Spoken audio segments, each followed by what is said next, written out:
Welcome to principle number 4. This could very well be one of our longer, or possibly even the longest reading in this book, because principle number 4 is, without religion, the government of a free people cannot be maintained. And we're going to go from page number 75 in this book to page number 92. So it may take a little bit of getting through this, but we hear so much these days about the separation of church and state, that the church and religion should not be involved in politics. And you will discover that the founding fathers did not agree with that at all. And so here we go. The fourth principle: without religion, the government of a free people cannot be maintained.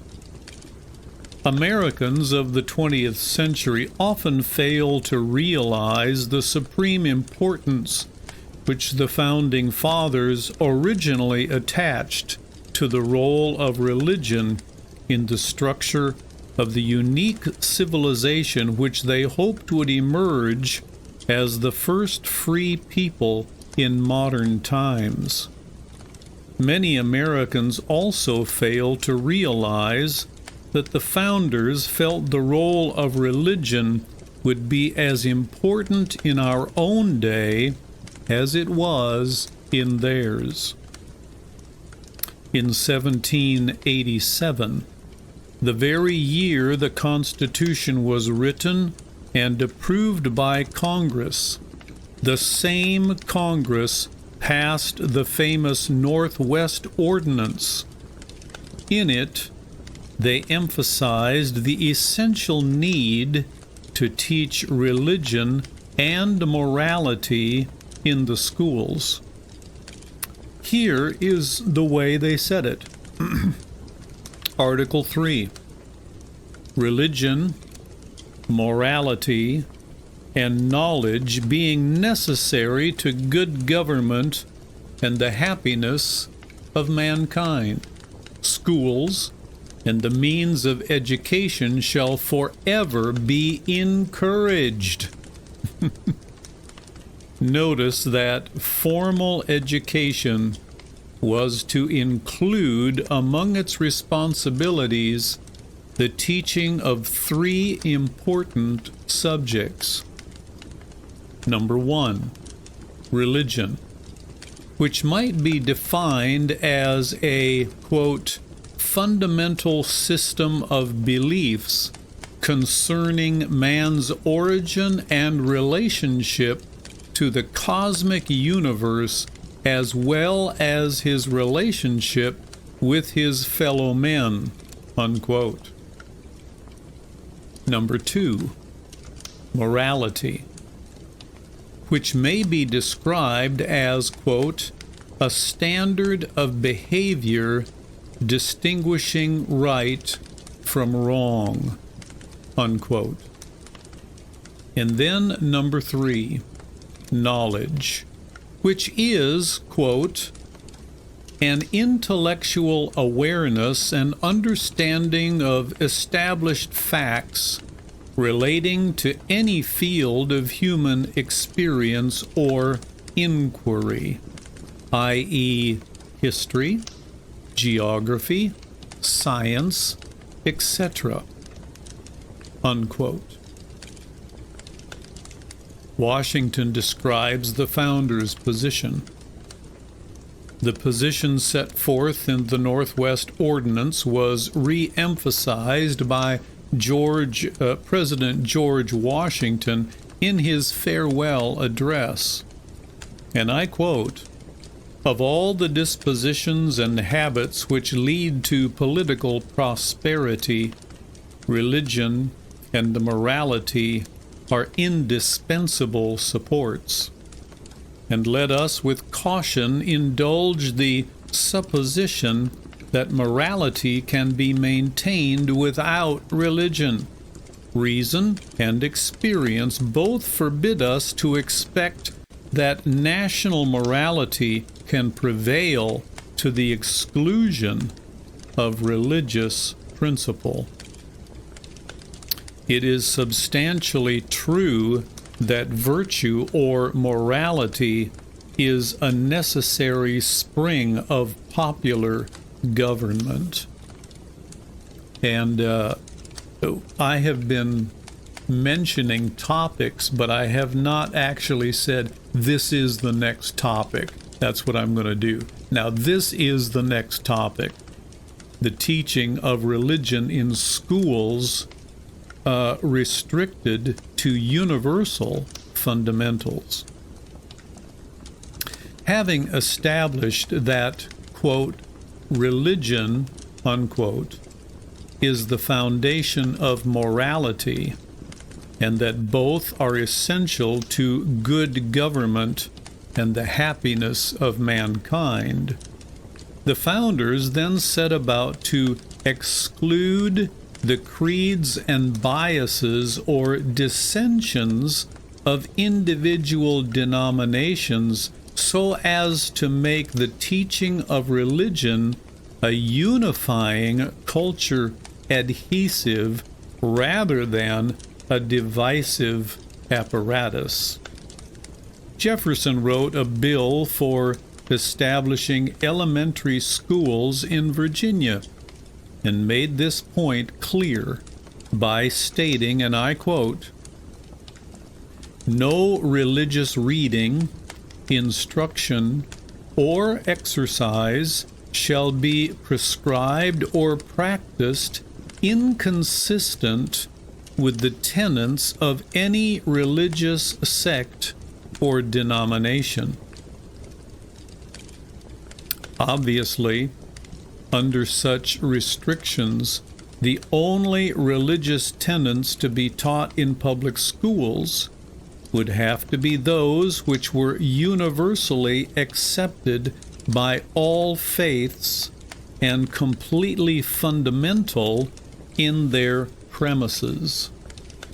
My goodness, we're getting into the depths of what it takes to be cohesive.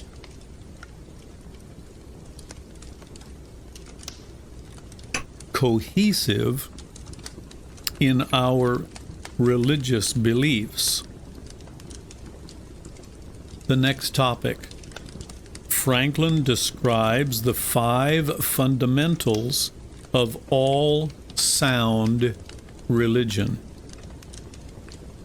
Several of the founders have left us with descriptions of their basic religious beliefs, and Benjamin Franklin summarized those which he felt were the fundamental points in all sound religion. This is the way he said it in a letter to Ezra Stiles, president of Yale University.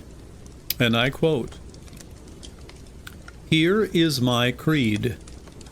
I believe in one God, the creator of the universe, that he governs it by his providence, that he ought to be worshipped, that the most acceptable service we render to him is in doing good to his other children, that the soul of man is immortal and will be treated with justice in another life, respecting its conduct in this.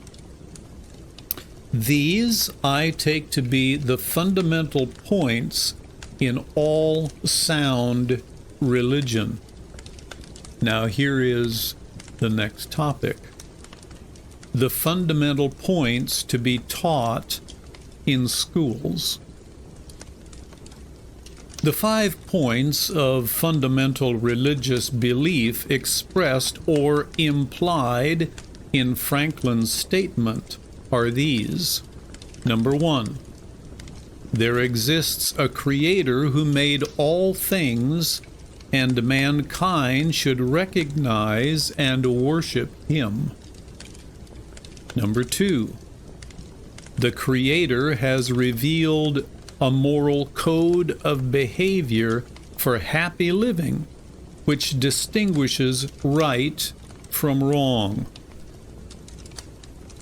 Number 3, the Creator holds mankind responsible for the way they treat each other. Number 4, all mankind live beyond this life. And number 5, in the next life, mankind are judged for their conduct in this one. All 5 of these tenets run through practically all of the founders' writings. These are the beliefs which the founders sometimes referred to as the, quote, religion of America, unquote. And they felt these fundamentals were so important in providing good government and the happiness of mankind that they wanted them taught in the public schools along with morality and knowledge. Next topic. Statements of the founders concerning these principles. Samuel Adams said that this group of basic beliefs, which constitute the religion of America, is the religion of all mankind. In other words, these fundamental beliefs belong to all world faiths and could therefore be taught without being offensive to any sect or denomination, as indicated in the Virginia Bill for establishing elementary schools. John Adams called these tenets the general principles on which the American civilization had been founded. Thomas Jefferson called these basic beliefs the principles in which God has united us all. From these statements, it is obvious how significantly the founders looked upon the fundamental precepts of religion and morality as the cornerstones of a free government. This gives additional importance to the previously quoted warning of Washington when he said, "Of all the dispositions and habits which lead to political prosperity, religion and morality are indispensable supports. Who that is a sincere friend to it can look with indifference upon attempts to shake the foundation of the fabric." Washington issued this solemn warning because in France, shortly before he wrote his farewell address in 1796, the promoters of atheism and immorality had seized control and turned the French Revolution into a shocking bloodbath of wild excesses and violence. Washington obviously never wanted anything like that to happen in the United States. Therefore, he had said, "In vain would that man claim the tribute of patriotism, who should labor to subvert these great pillars of human happiness, religion and morality." The next topic. Alexis de Tocqueville discovers the importance of religion in America. Isn't this fascinating?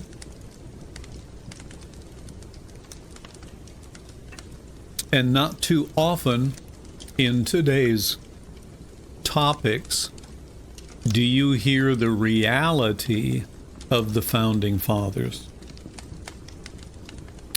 When the French jurist Alexis de Tocqueville visited the United States in 1831, he became so impressed with what he saw that he went home and wrote one of the best definitive studies on the American culture and constitutional system that had been published up to that time. His book was called Democracy in America.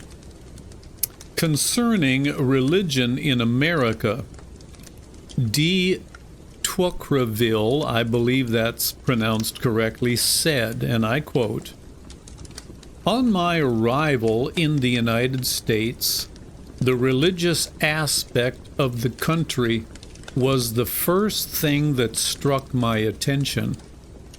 And the longer I stayed there, the more I perceived the great political consequences resulting from this new state of things." He described the situation as follows: "Religion in America takes no direct part in the government of society, but it must be regarded as the first of their political institutions. I do not know whether all Americans have a sincere faith in their religion, for who can search the human heart?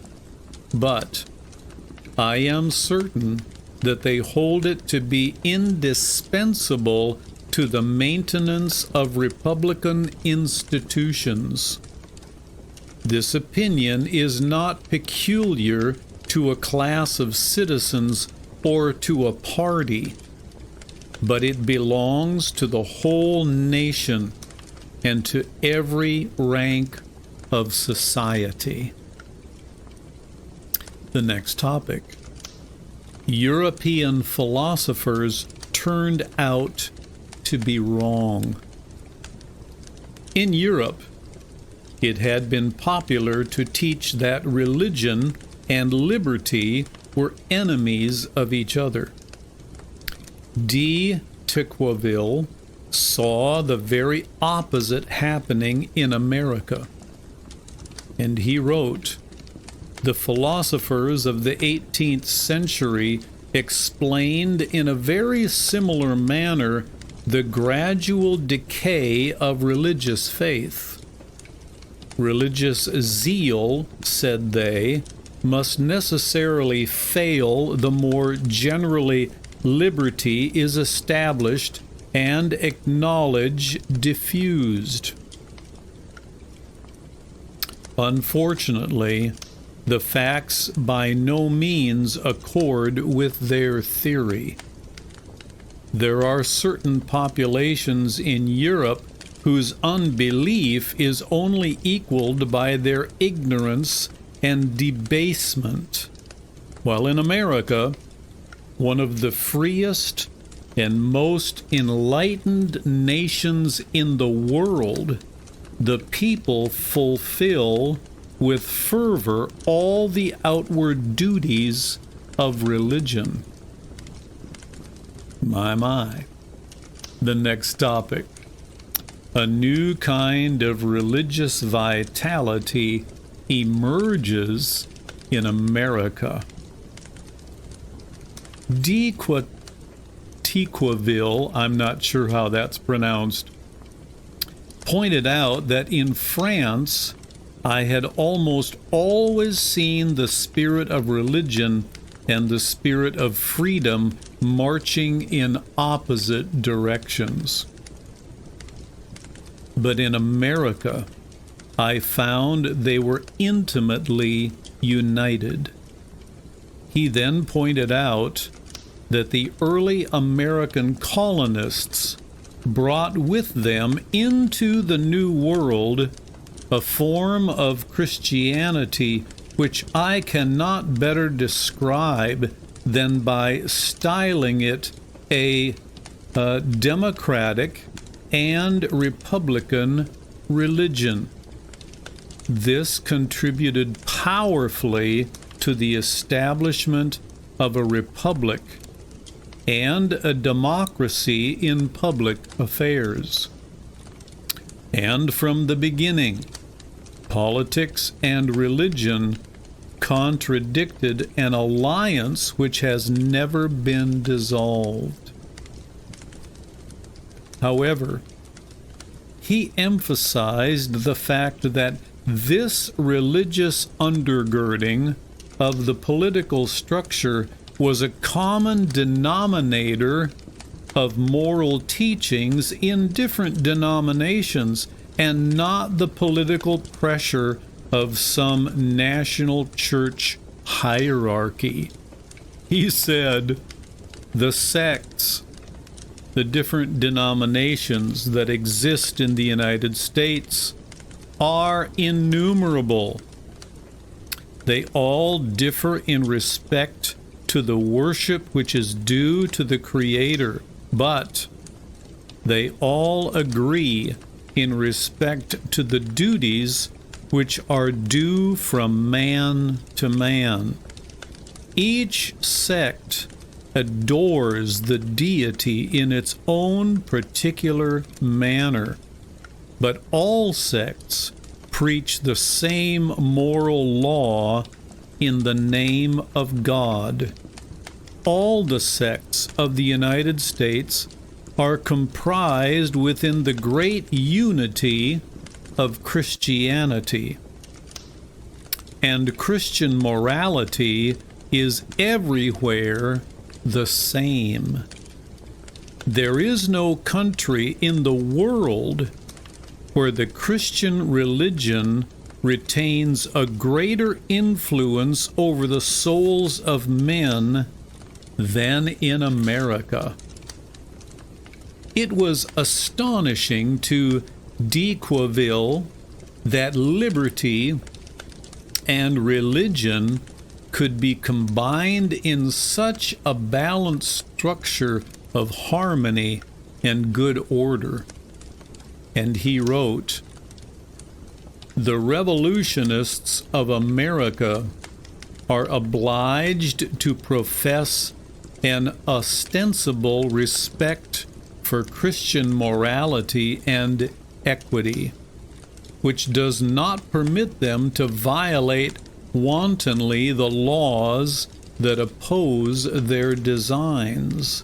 Thus, while the law permits the Americans to do what they please, religion prevents them from conceiving and forbidding them to commit what is rash or unjust." Next topic. De Tocqueville describes the role of religion in the schools. De Tocqueville found that the schools, especially in New England, incorporated the basic tenets of religion right along with history and political science in order to prepare the student for adult life. He wrote, "In New England, every citizen receives the elementary notions of human knowledge. He is taught, moreover, the doctrines and the evidences of his religion, the history of his country, and the leading features of its constitution. In the states of Connecticut and Massachusetts, It is extremely rare to find a man imperfectly acquainted with all these things, and a person wholly ignorant of them is a sort of phenomenon. The next topic, and I'm going to rearrange myself, and I'm going to kick back here and push back my easy chair. Here we go.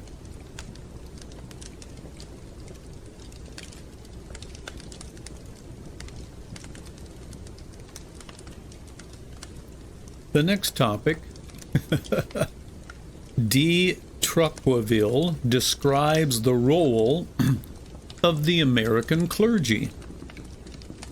Alexis de Tocqueville saw a unique quality of cohesive strength emanating from the clergy of the various churches in America.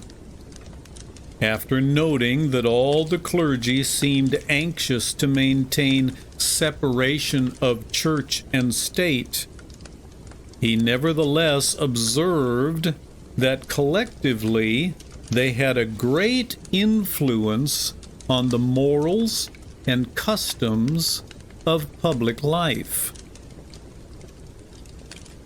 I want to read that again.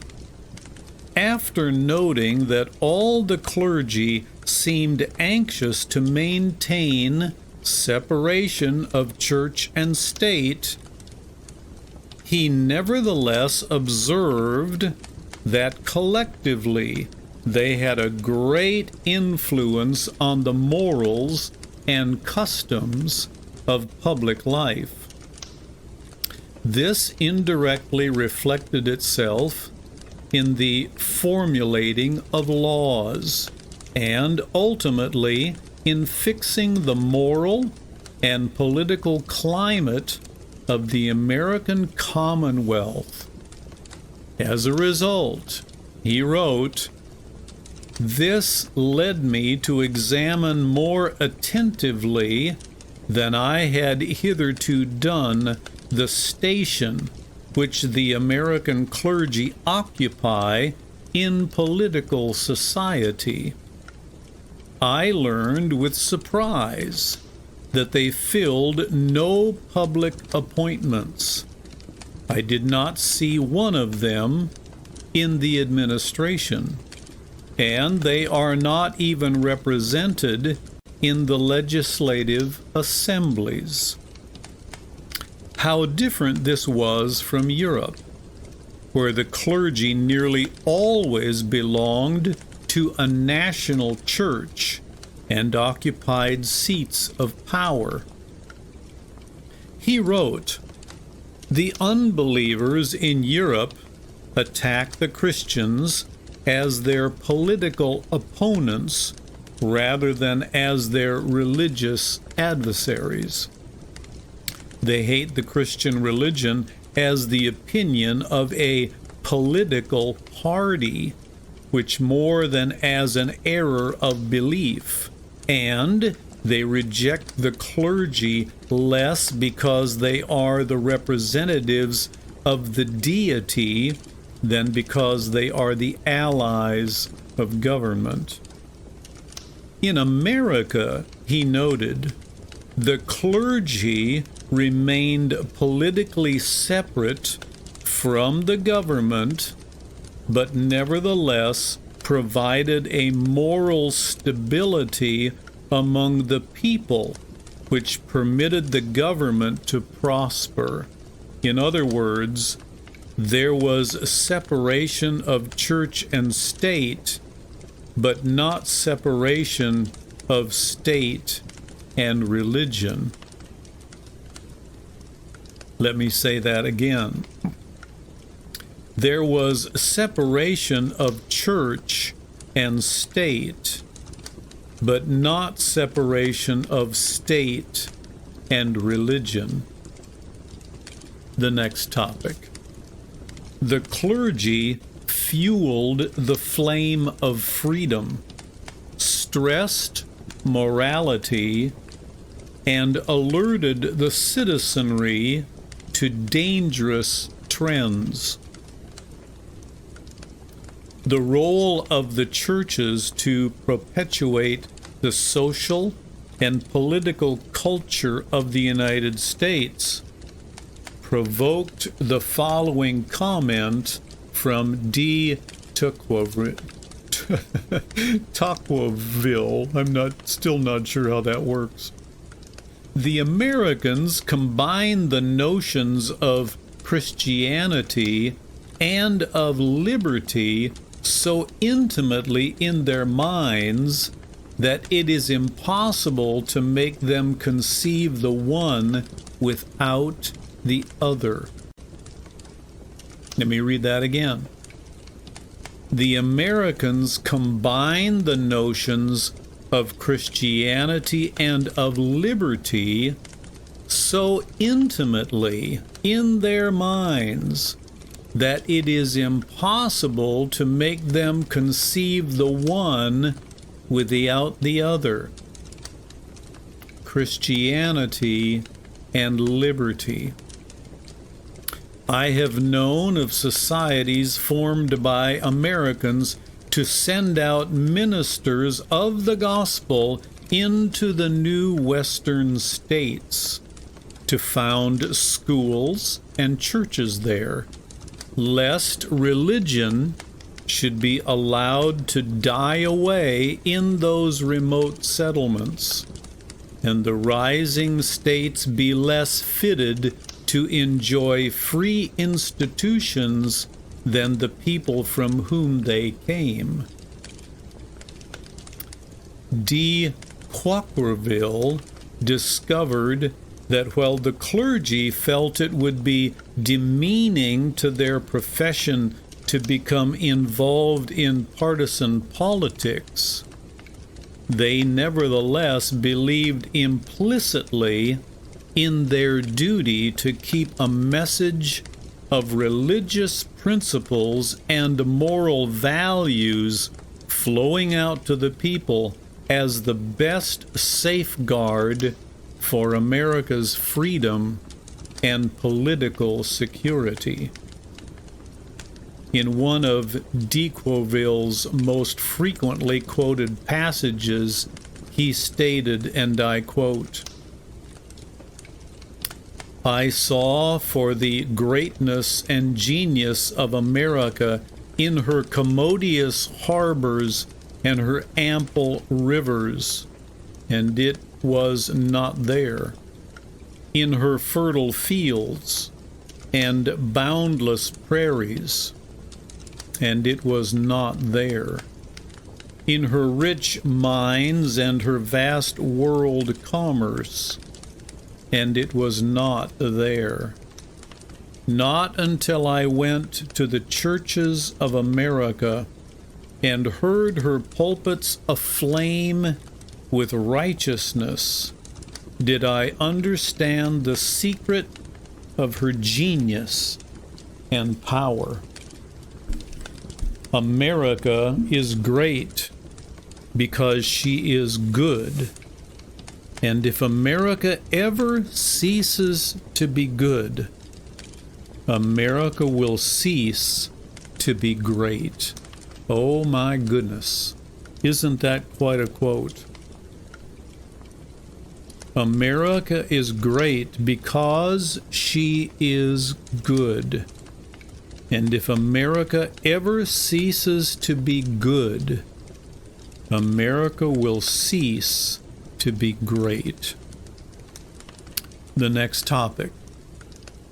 The Founders' Campaign for Equity of All Religions. One of the most remarkable undertakings of the American founders was to do something no other nation had ever successfully achieved. The task of providing legal equality for all religions, both Christian and non-Christian.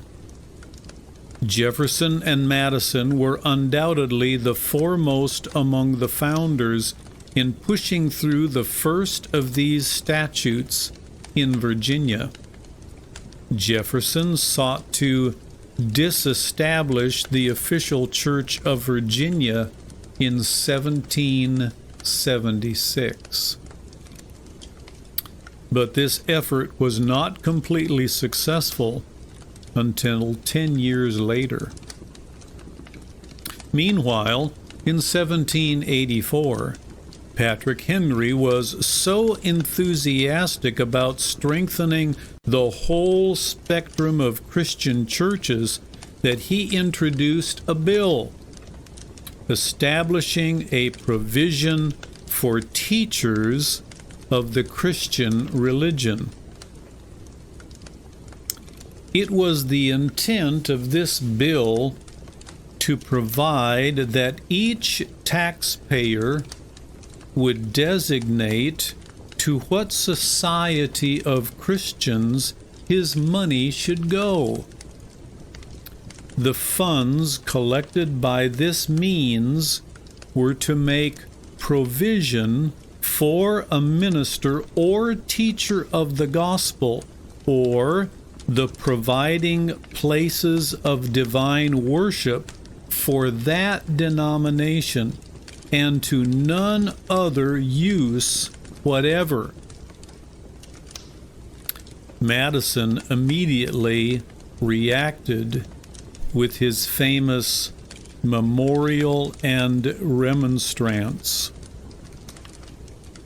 against religious assessments, in which he proclaimed with the greatest possible energy the principle that the state government should not prefer one religion over another.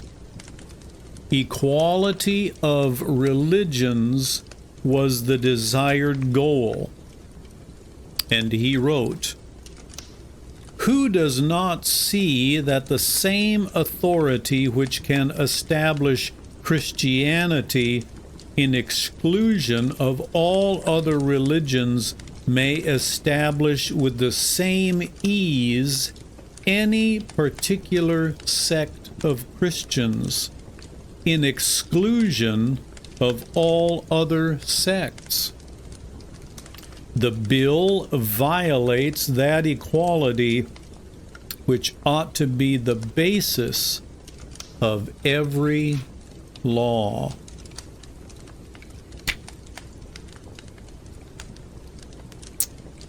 The next topic: why the founders wanted the federal government excluded from all problems relating to religion and churches.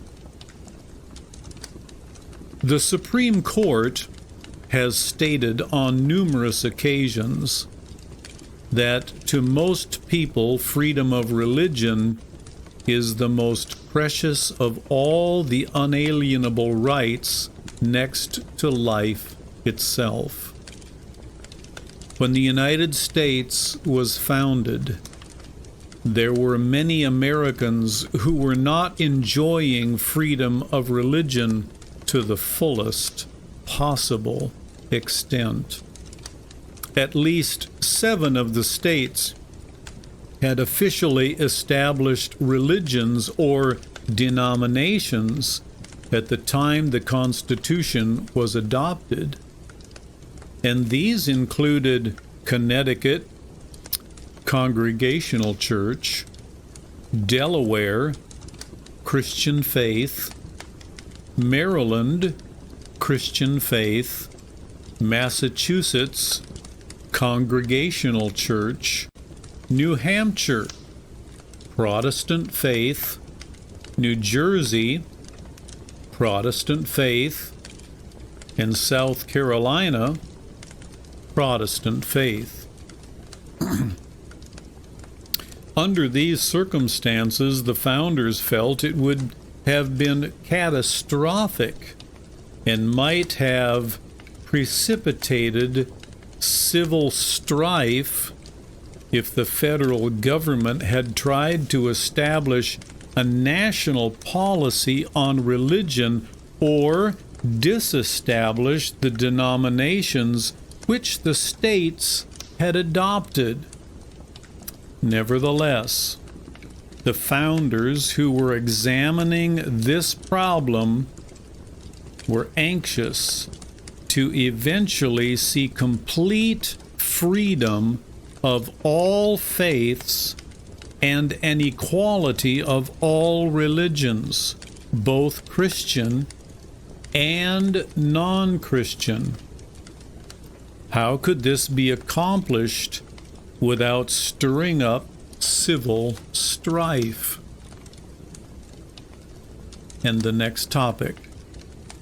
Justice Story describes the founders' solution.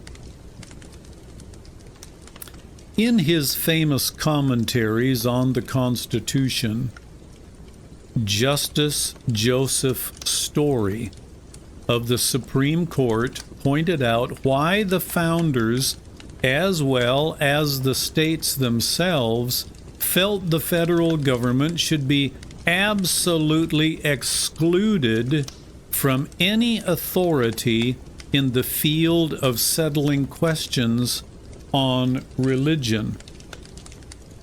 And he stated, and I'm going to get right into it after this,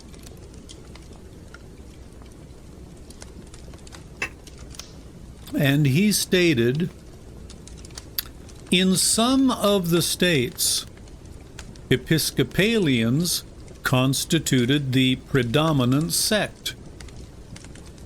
In others, Presbyterians. In others, Congregationalists. In others, Quakers. And in others again, there was a close numerical rivalry among contending sects. It was impossible that there should not arise perpetual strife and perpetual jealousy on the subject of ecclesiastical ascendancy if the national government were left free to create a religious establishment. The only security was in extirpating the power.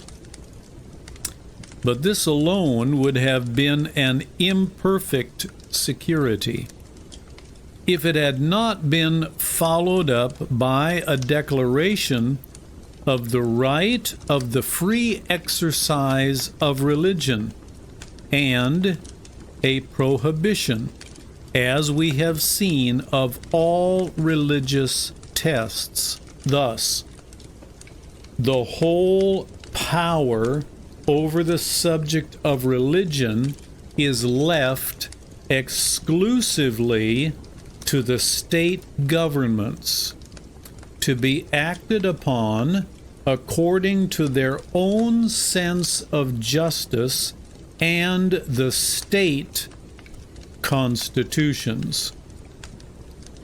Now, that little phrase there was in all capital letters. Let me read it again. Thus, the whole power over the subject of religion is left exclusively to the state governments, to be acted upon according to their own sense of justice and the state constitutions. This is why the First Amendment of the Constitution provides that Congress shall make no law respecting an establishment of religion or prohibiting the free exercise thereof. Next topic. Jefferson and Madison emphasize the intent of the founders. It is clear from the writings of the founders as well as the commentaries of Justice Story, that the First Amendment was designed to eliminate forever the interference of the federal government in any religious matters within the various states. As Madison stated during the Virginia Ratifying Convention, and I quote, "There is not a shadow of light in the general government to intermeddle with religion. Its least interference with it would be a most flagrant usurpation." Jefferson took an identical position when he wrote the Kentucky Resolutions of 1798. "It is true," this is a quote, "it is true as a general principle that no power over the freedom of religion, freedom of speech, or freedom of the press be delegated to the United States by the Constitution. All lawful powers respecting the same did of right remain, and were reserved to the states or to the people." Next topic. The Supreme Court, as well as Congress, excluded from jurisdiction over religion. In the Kentucky Resolutions, Thomas Jefferson also made it clear that the federal judicial system was likewise prohibited from intermeddling with religious matters within the states. And he wrote, and I quote, "Special provision has been made by one of the amendments to the Constitution, which expressly declares that Congress shall make no law respecting an establishment of religion or prohibiting the free exercise thereof, thereby regarding in the same sentence and under the same words the freedom of religion, of speech, and of press, insomuch that whatever violates either throws down the sanctuary which covers the others, and that libels, falsehood, and defamation, equally with heresy and false religions, are withheld from the cognizance of federal tribunals." Now, the next topic. The federal wall between church and state.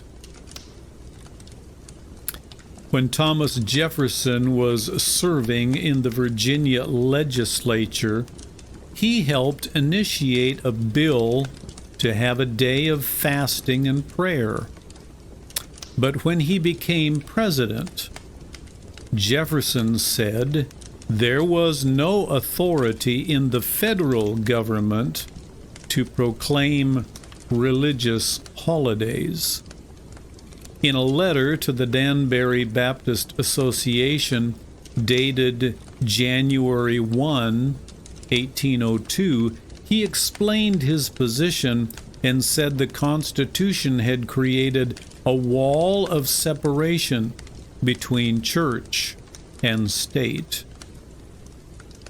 In recent years, the Supreme Court has undertaken to use this metaphor as an excuse for meddling in the religious issues arising within various states. It has not only presumed to take jurisdiction in these disputes, but has actually forced the states to take the same hands-off position toward religious matters, even though this restriction originally applied only to the federal government.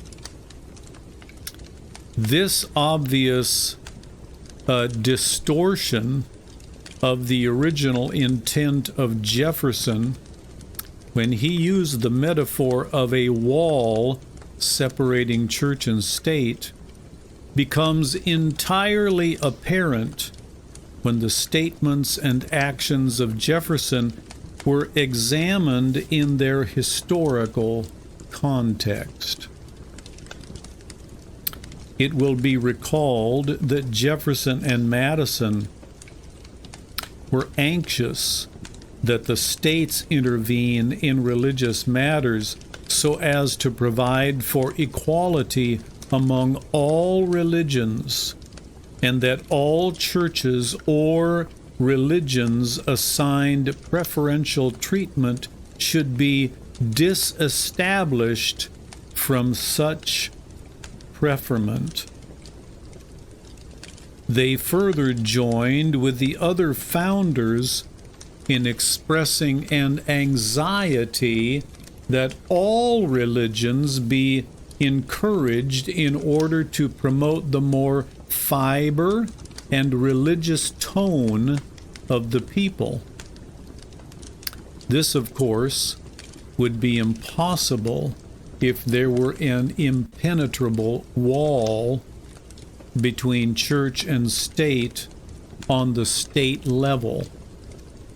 Jefferson's wall was obviously intended only for the federal government, and the Supreme Court application of this metaphor to the states has come under severe criticism.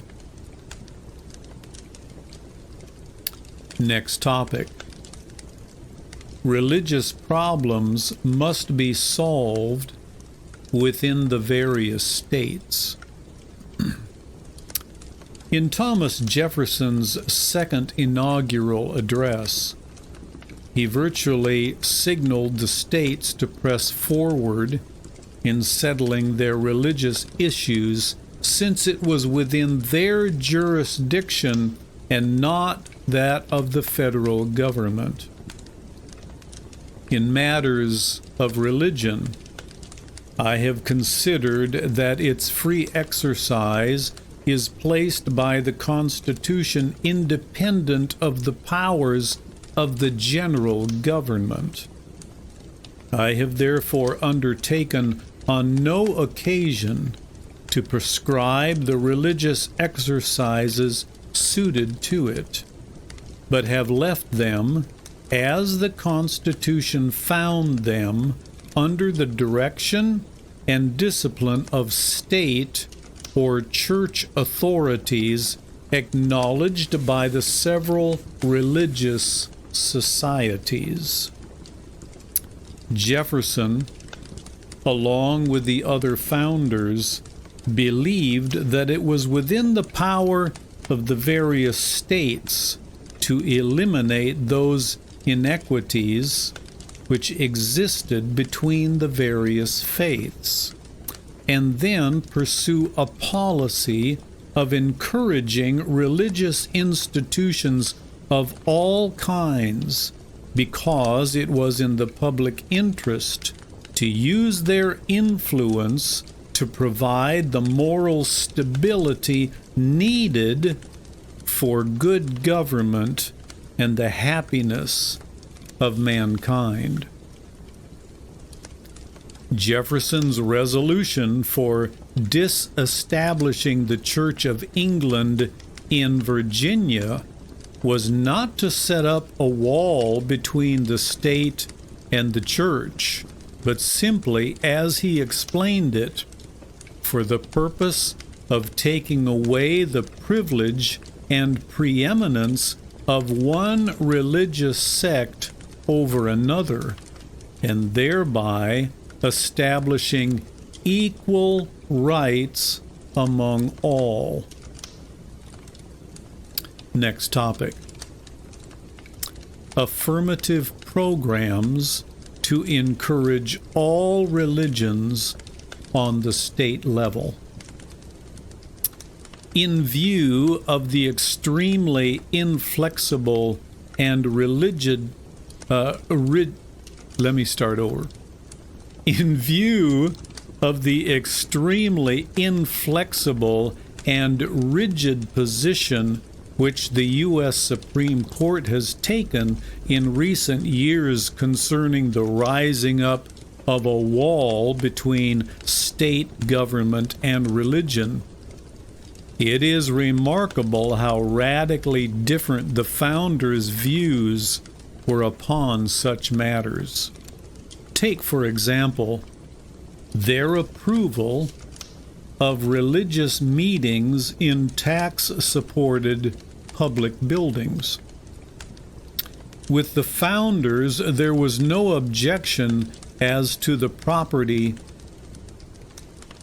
of using public buildings for religious purposes, for that was to be encouraged.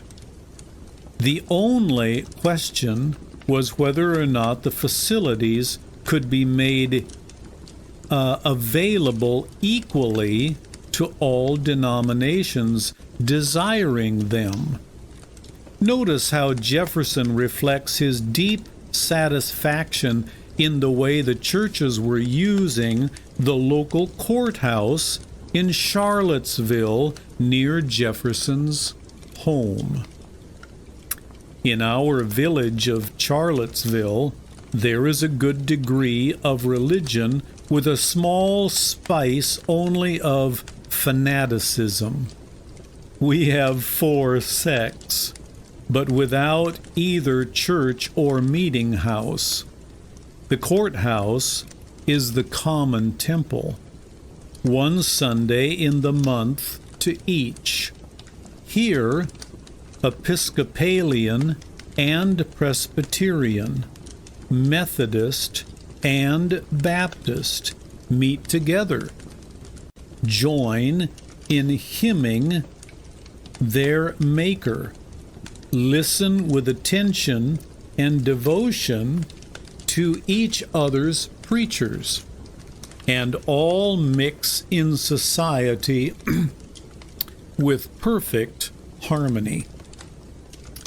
One cannot help asking the modern Supreme Court, where is the wall of separation between church and state when the courthouse is approved for the common temple of all the religious sects of the village?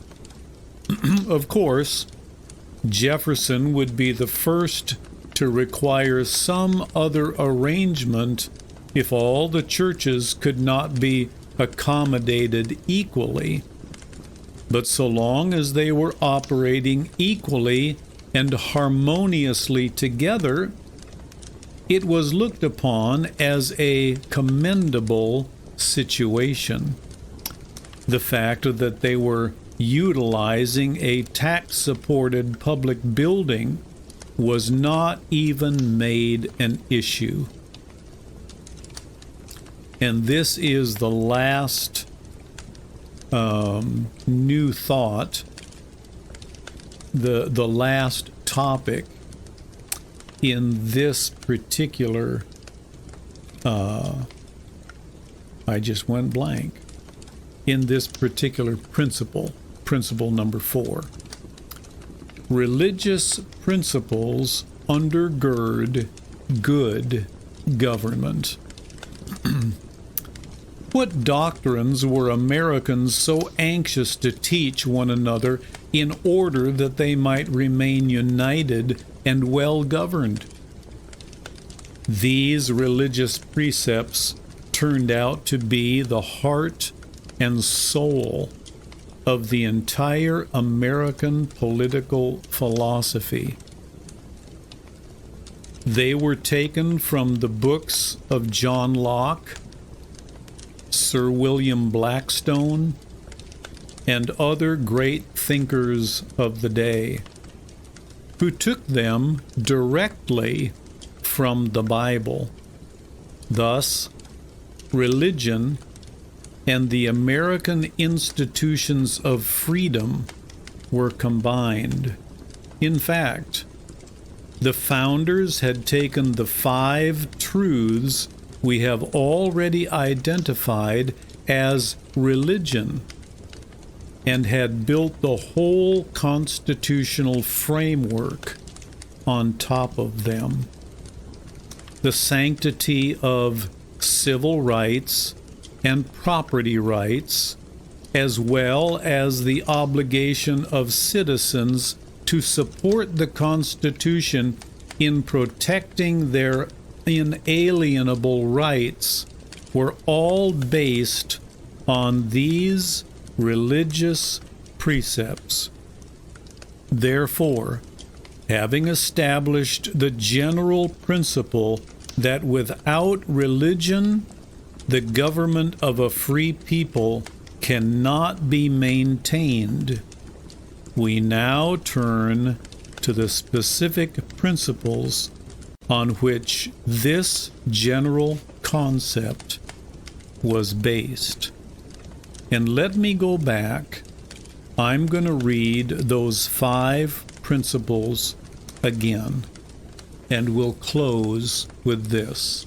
Number 1, there exists a creator who made all things, and mankind should recognize and worship him. Number 2, the Creator has revealed a moral code of behavior for happy living which distinguishes right from wrong. Number 3, the Creator holds mankind responsible for the way they treat each other.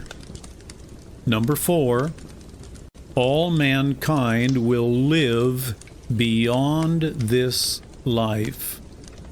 And number 5, in the next life, mankind are judged for their conduct in this one. And so now we will turn to the specific principles on which this general concept was based.